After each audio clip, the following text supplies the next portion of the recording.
প্রেমানন্দ জানে না সে খেলা করছিল মাঠে। গ্রামের কয়েকজন গিয়ে বলছে, আয় প্রেমানন্দ,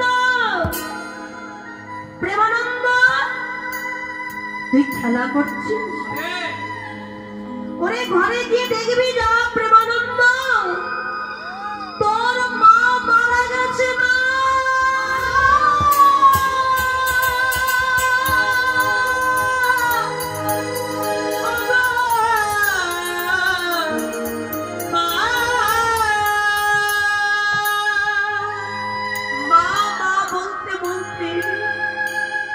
মৃত মায়ের বুকের উপরে এসে আছাড় খেয়ে পড়েছে।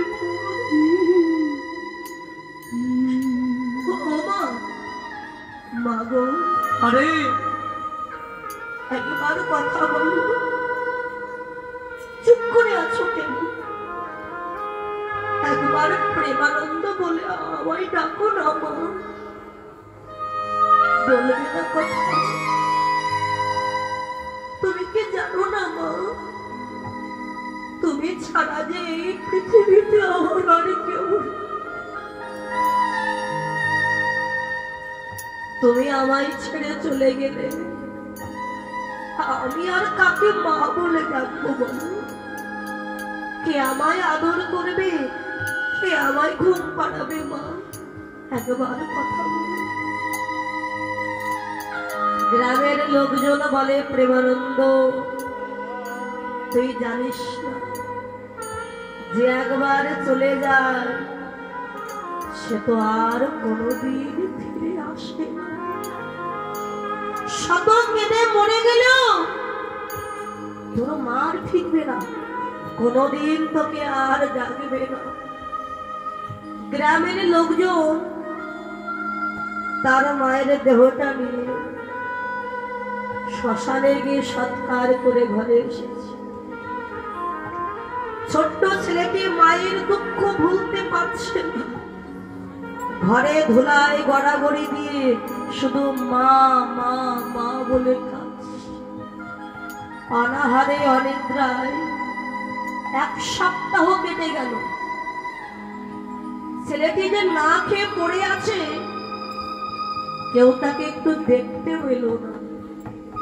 খেতে দেওয়া তো দূরের কথা, দেখতে এলো। আমরা একদিন না খেয়ে থাকলে মাথা ঘোরায় বাবা। ছেলেটি 7 দিন পড়ে আছে।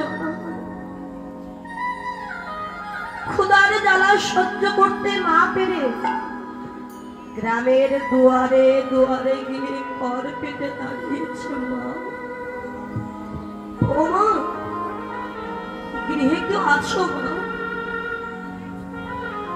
আমাকে কিছু খেতে দাও না মা। আজ 1 সপ্তাহ হলো আমি কিছুই খাইনি, আমাকে কিছু খেতে দাও না মা, দাও না। গ্রামের লোকজন বলে, তুই জন্মানোর আগে তোর বাপকে খেয়েছিস, জন্ম নিয়ে তোর মাকে খেয়েছিস, যে মা মানুষ করছিল তাকেও খেলি। এত মানুষকে খেয়েও তোর পেট ভরেনি, আবার আমাদের বাড়ি এসেছিস আমাদের খাবি বলে। বেরিয়ে যা, বেরিয়ে যা বলছি। তোর মুখ দেখাও পাপ, কোনোদিন যেন তোর মুখ না দেখি। বেরিয়ে যা। যারা বাড়িতেই যায় দূর দূর করে দাঁড়িয়ে।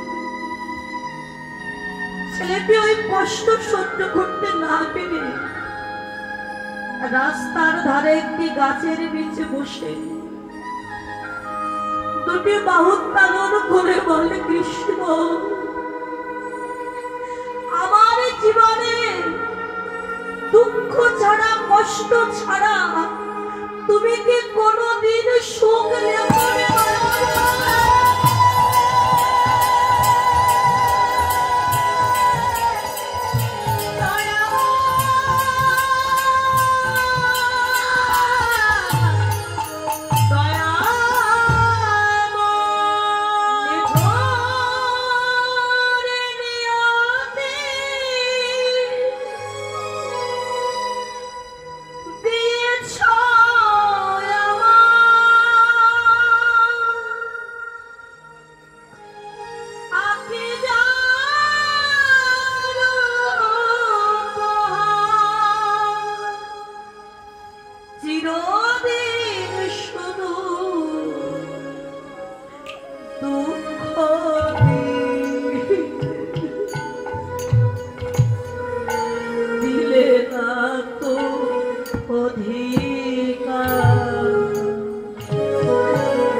প্রভু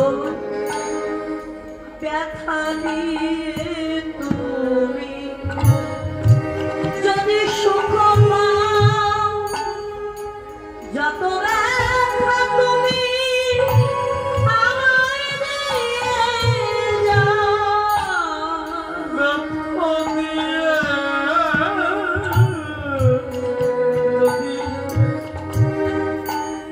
তুমি সুখ পাও,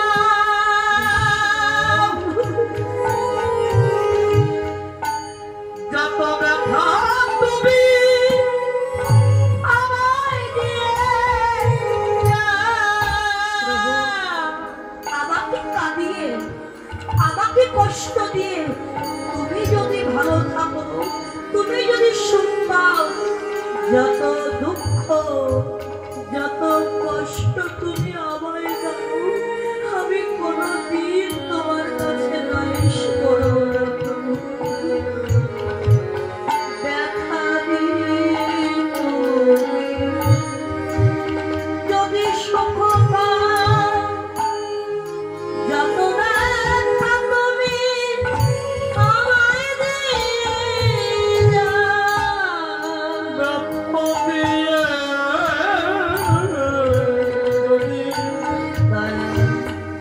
তুমি সুখ পাও,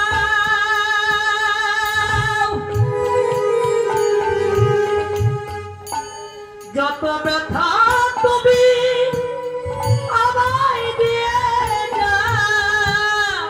নিঠুর নিয়তি দিয়েছ আমায়, আখি জল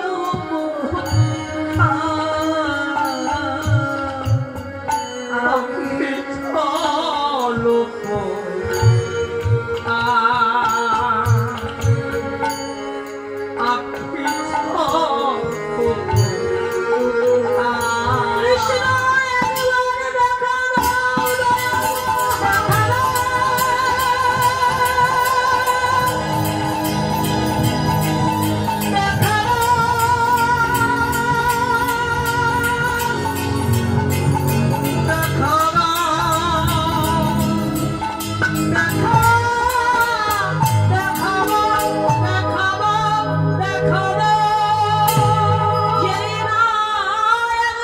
কৃষ্ণ বলে ডেকেছে, ভগবান কি থাকিতে পারে, তিনি যে কোনদিন ভক্তের মায়ের জল সইতে না রে। ও গীতা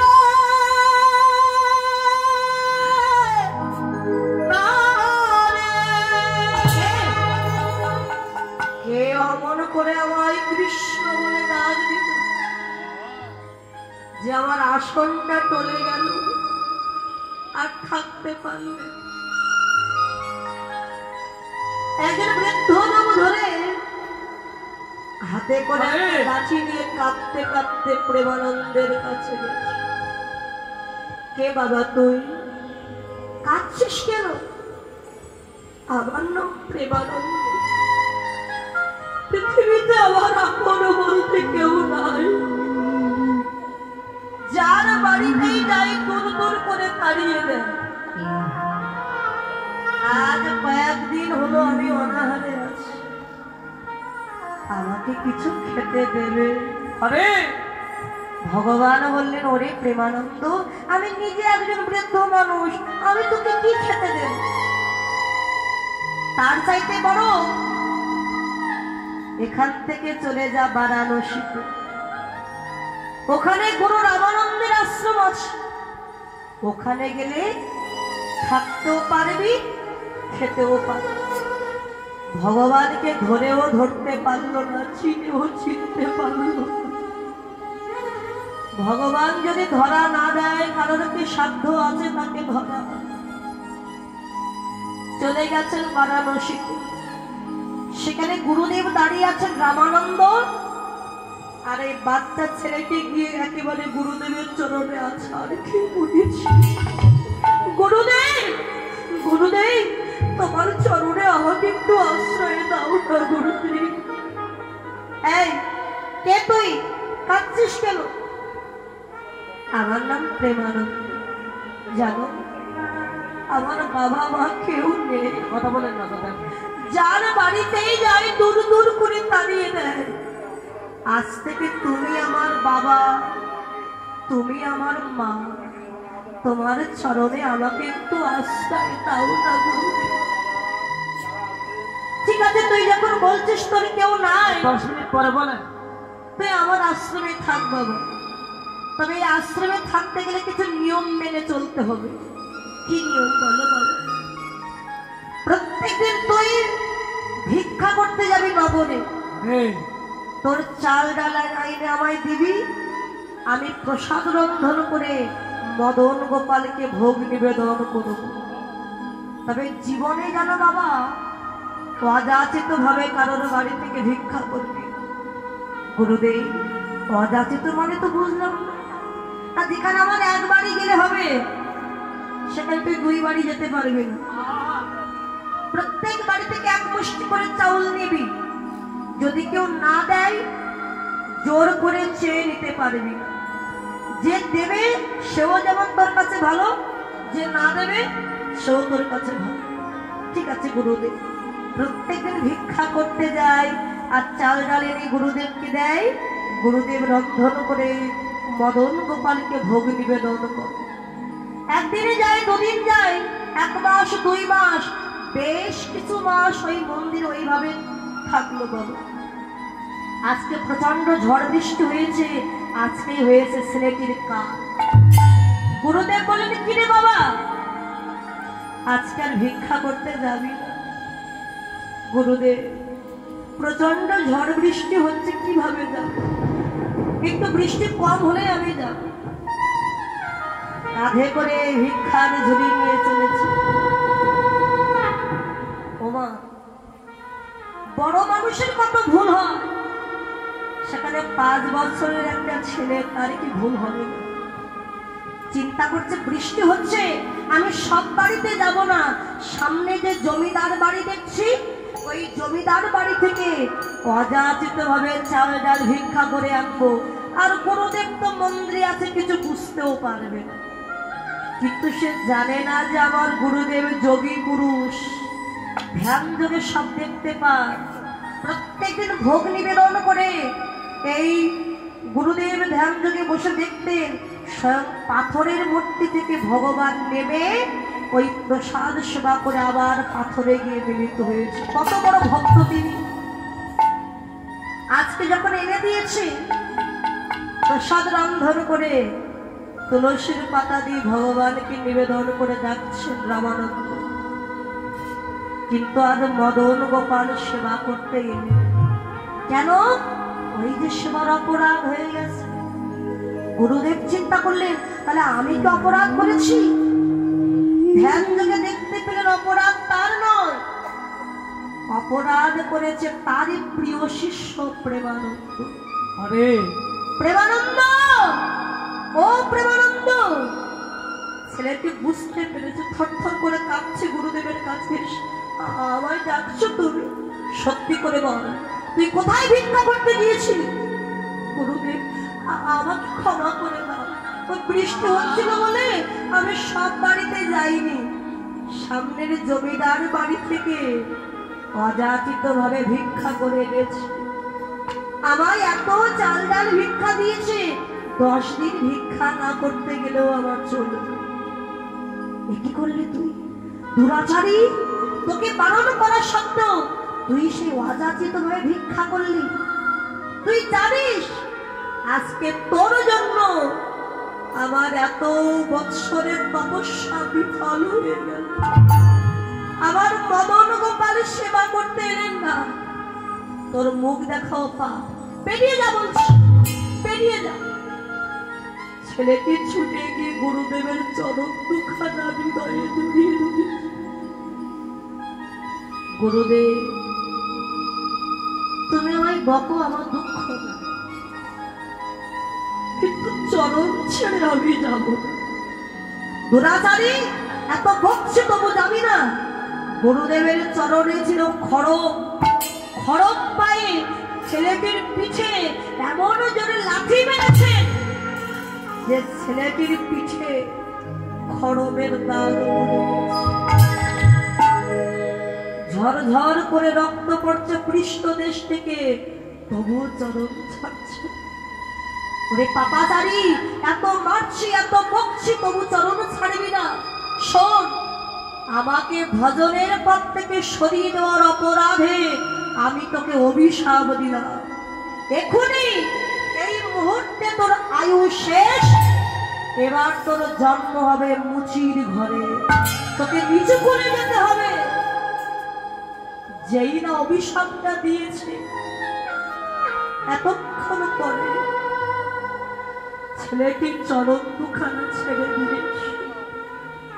গুরুদেব, সামান্য ভিক্ষার অপরাধে তুমি আমায় একেবারে নিচু কুলে পাঠিয়ে দিলে। ওগো গুরুদেব, আমি নিচু কুলে যাই, তাতে কোনো দুঃখ নয়, তবে যাওয়ার আগে তুমি আমার একটি আশীর্বাদ দাও। আমার যে কুলে জন্ম হোক না কেন, এমনি ভাবে প্রতি জন্মে জন্মে ওগো গুরুদেব যেন তোমার চরণ ছাড়া আমায় করো না গো। হরে নাই গৌর হরিব চরণ ছাড়া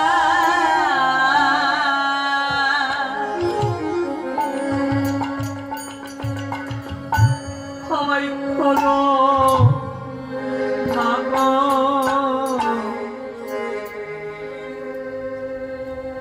চরণ ছাড়া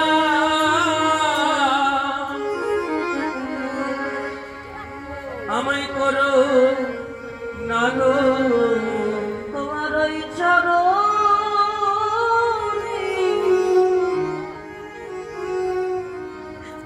আমার যেন বটি থাকে, যেন আমায় চরণ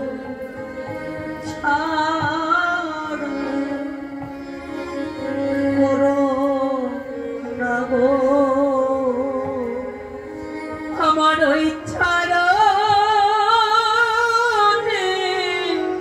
গুরুদেব, আমার ওই চরণে যেন মতি থাকে, গুরুদেব যেন চরণ ছাড়া আমায় করো না। আমি যে কত জন্মে অপরাধী, যেন তোমার চরণ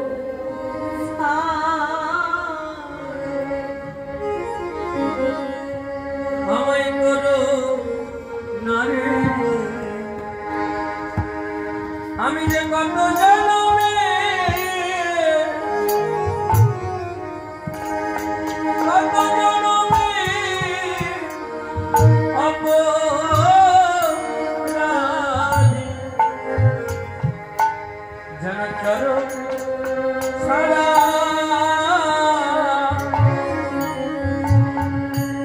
আমায় করো না রে। আমি কত জন্মে অপরাধী, যেন চরণ ছাড়া আমায় করো না রে।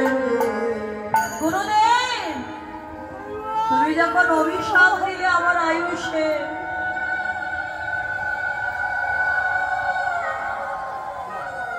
চলে যাচ্ছি বলে,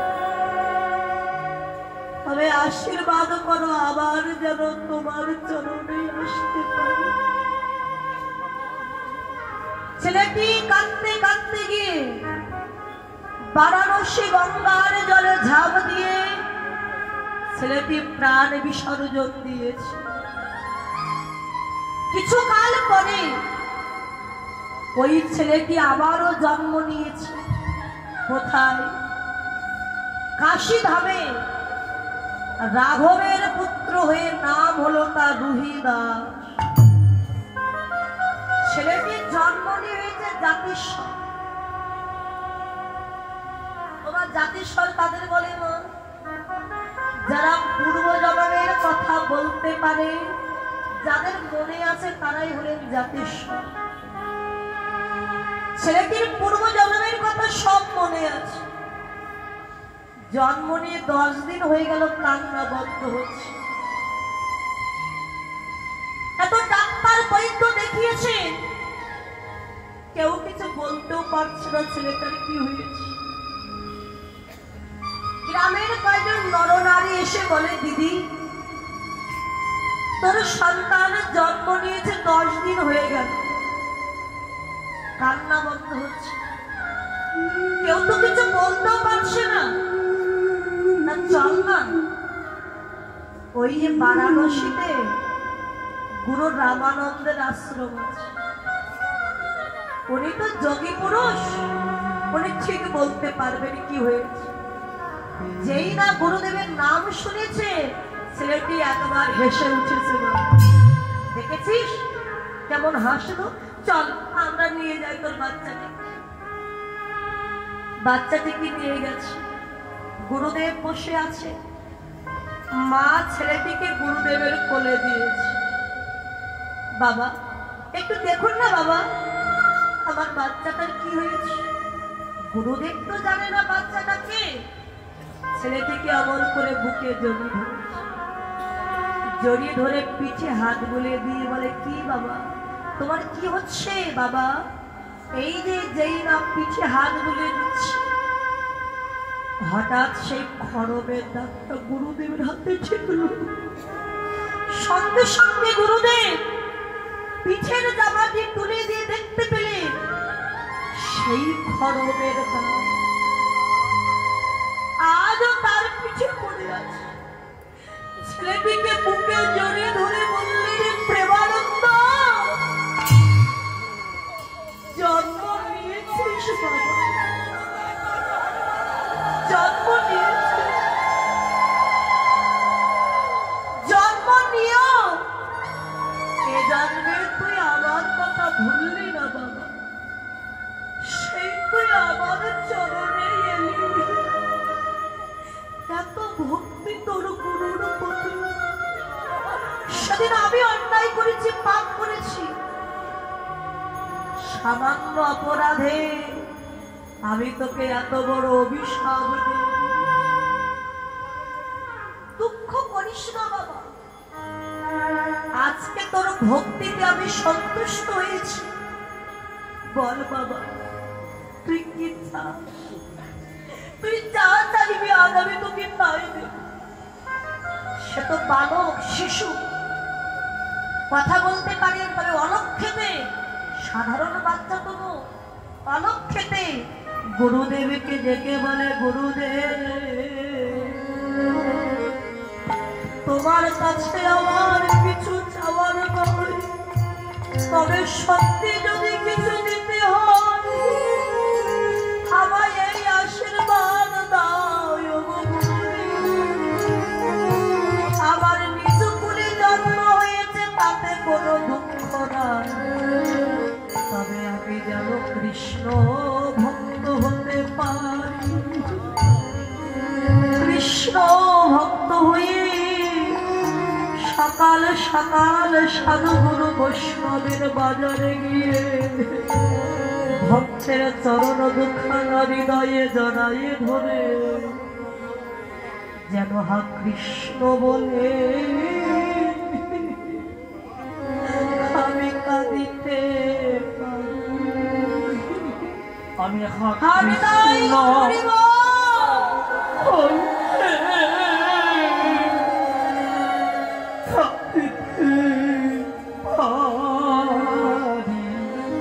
আমি আর কোনো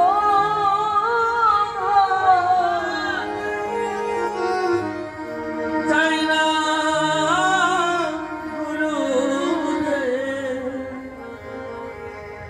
জানো হা কৃষ্ণ বলে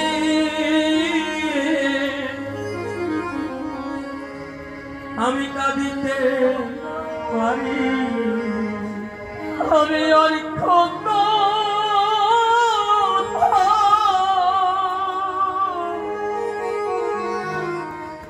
আমি আর কোনো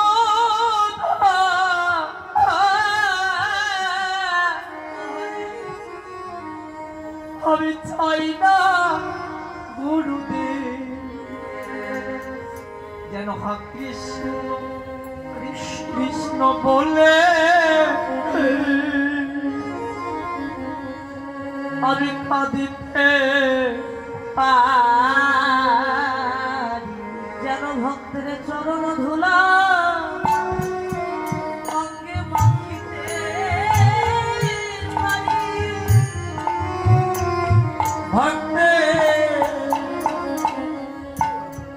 ভক্তের চরণ ধুলা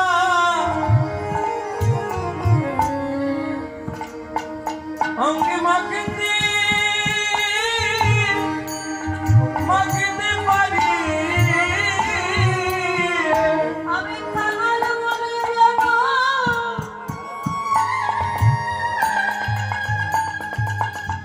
আমায় দিও না।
গুরুদেবের আশীর্বাদে পরম কৃষ্ণ ভক্ত হলেন রহিদাস। তাই যে কুলেই জন্ম হোক না কেন, কে ধনী কে গরিব, ভগবান এটা দেখেন না, দেখেন কার হৃদয়ে প্রেম ভক্তি লুকিয়ে আছে। আজকে নদিয়ার নাগরী বিষ্ণুপ্রিয়া এই মধ্যাহ্নকালে যখন গিয়েছিলেন সুরধনী গঙ্গায় জল আনতে, শূন্য কাকরিনী জল ভরছেন, হঠাৎ দেখতে পেলেন সুরধনীর তীরকে আলোকিত করে এক অপূর্ব রূপের মানুষ দাঁড়িয়ে আছে। সেই মানুষটির আজানো লম্বিত বাহু, গলদেশে আছে বনফুলের মালা, শ্রবণে আছে কুণ্ডল, বদনে আছে মধুর কৃষ্ণ নাম। সেই রূপের মানুষটিকে দর্শন করে